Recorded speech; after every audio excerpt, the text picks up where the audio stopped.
resilience is basically one's ability to get over, difficulties and, hardships quickly. And I can honestly say for me that I've not recovered from difficulties, but more so covered them up quickly. Mm.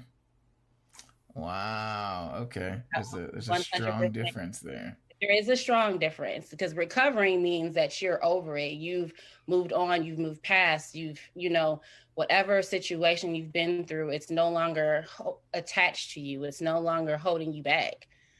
So for me, it's kind of like I covered it up to get to the next thing I need to get to.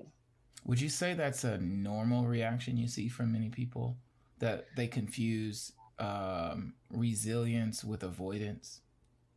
I would say for a lot of people, especially for certain populations of people, that is a technique. I know, whether the stigma around mental health, because really, honestly, to really deal with stuff, you have to be in the right mental mind frame and be able to really handle that.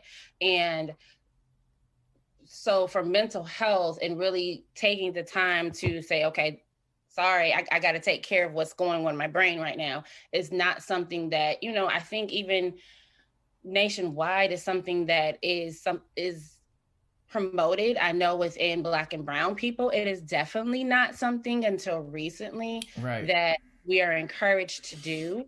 Um, and so, we're encouraged to pray about it, talk to, family or friends about it that really can't help you through it because you're covering up certain things that may have caused that trauma, or different things in your life. So I would say, yeah, probably. I know for me it has been. I mean, I grew up in a family, on the outside everything looks perfect. That's what you were trained to do. Oh yeah. Nothing wrong. Behave and Yeah, behave, stay out the way, stay out of grown folks' stay business, out of grown folks' right? business. And it kind of, that being emotionally dismissive. It starts from, even as a parent, I'm conscientious to make sure that I'm not dismissing my child's feelings. Just the simple fact of a child coming up to you and whining and kind of whimpering a little bit, you say, ain't nothing wrong with you. That's being emotionally dismissive. And you Mm. think that's not something that's big, but if you're constantly doing that to a young child or even your spouse, your family member, that's telling them their feelings don't matter. And over time, they can believe, which I did, that my feelings didn't matter. Mm. That you're always overreacting, or you're always reacting incorrectly to Exactly. something rather than Exactly. processing things Hmm. in the way that you process. Right. Exactly. Wow. Yeah, that opens the door to a lot of self esteem issues. I'm sure. I know, in my own, because I completely relate to that. Yeah. We used to always say children are to be seen and not heard. I heard. Right. And we practiced that a lot. There was a lot of us, so if we were Yeah. heard, it was going to be super loud. So there's parameters there. There was like, Yeah. Yeah.